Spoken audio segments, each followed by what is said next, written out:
Welcome back, my friends. This is another YouTube special featuring me, an excerpt from the Ustream series this week, of which there has been, I think, 420 episodes. So that is about a million years of me gobbing off. It's wonderful, isn't it? So and here's my little script. So what has happened today, folks? Well, first of all, let me just tell you about what's going on in Ustream. We're getting ready for our Christmas specials now. And before we go any further, here, you might like this. Here is a little clip it's called As Funny as Sketch Show. Have a little look at this. A brand new series exclusively to Ustream, featuring all your favourite comedy stars, proper comedy stars. Don't you worry about that. Very interesting. Barack Obama would be fantastic. Bloody laughing. Yes, it's the funny as fuck sketch show. Have it.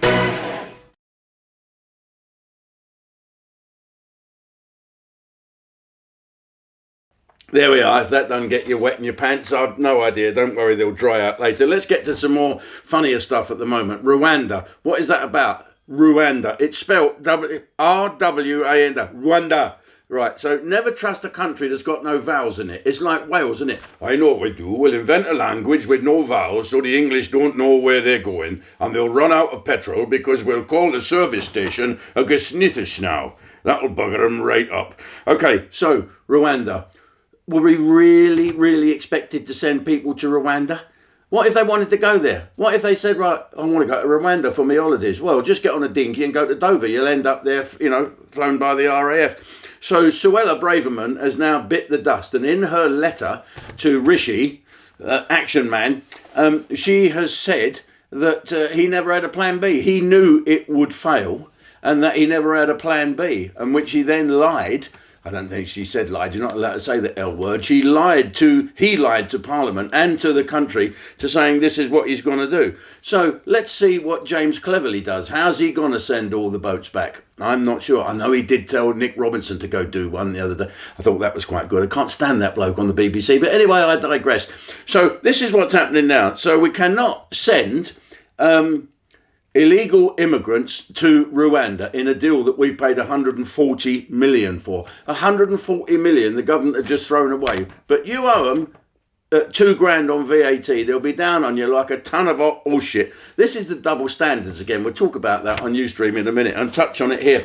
But my mate Lee Anderson, who's the deputy chairman of the Conservative Party, who was an ex-Labour councillor, and you don't mess around with him. Don't you worry about that. He's as hard as nails. Do you know what he says? Send them back anyway. Pay no attention to what the courts say. Let's get them back because it shows leadership, and that's what we want in this country, leadership. Send them back.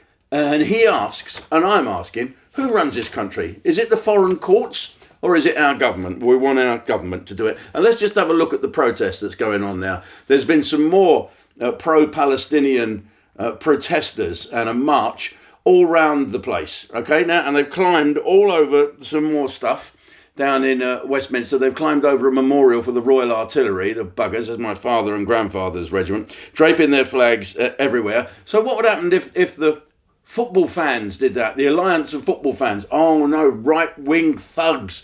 And the police would be going in with their batons now. What were the police doing? Nothing. And a Metropolitan police spokesman said, can you imagine what he looks like, this spokesman? No laws were broken. Imagine if that was a load of what one would call right-wing thugs. Me climbing up there. What would happen then? And talking of this, I read an article in the Sun newspaper today. I normally have a flick through if I'm feeling a bit randy. But this is a woman called Noah Hoffman who identifies herself as a Jew. And she is going on about that they should be more frightened of the right-wingers than they should be frightened of the Palestinians. What? And she goes on about Tommy Robertson. Tommy Robertson did this quote on Twitter saying, turn up for this, everybody. We want to let the British Jews know that they are not alone. And her reply to that was, I told him to fuck off. I don't want anything to do with him. Is this... Why? When he's on your side, you think he's not going to be on your side in a minute? I thought he was sticking on... I don't know Tommy Robertson and I don't defend him. I'm just thinking that you're a bit daft. If someone wants to stick up for British Jews, what's wrong with that? No, you don't want him to stick up for British Jews because you don't like him. It's like people talking about Nigel Farage going in the jungle. We're not going to watch it because he's on it. I'll get a fucking life. It drives me mad. Anyway, I'm going to go over to Ustream now, where I can be driven mad and not be told off.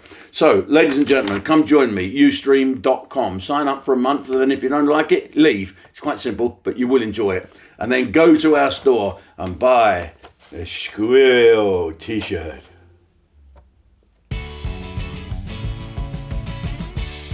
On this week's episode of Proper Comedians, Jim Davidson, Jimmy Jones,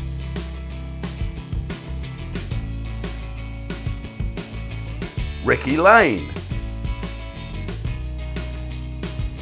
Bobby Devereaux, Danny Posthill, John Maloney, and Jerry Kay. Proper comedy, proper laughs, proper comedians. New episode streaming this Friday only on Ustream.